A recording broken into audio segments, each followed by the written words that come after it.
communion does not save you. Participando de la Santa Cena no te sale.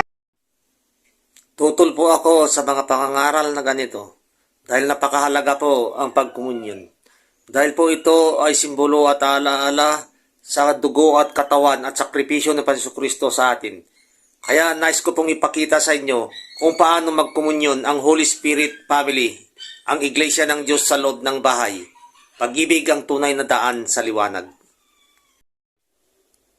Sakbay man kami na dumadawatak man ti pamakawan mo, dagiti basbasol ko, kadagiti oras na, graman dagas nga pampanunot ko, sao, aramid kang liway ko, mabuibuyak makikita kang mangmag ko.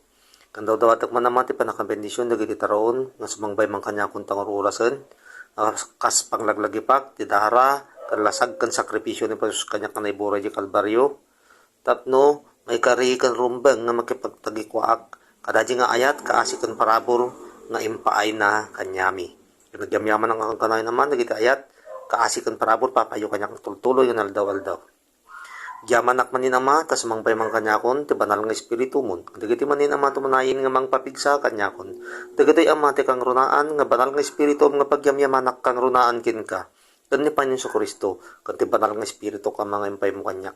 Tadagiti amate panglaglagi pagkakang kanayon, iti dara kan iti lasagyo, nga sumangbay man kanyakon ang mga panagmaymay sa iti lasag tayo kang kanayon.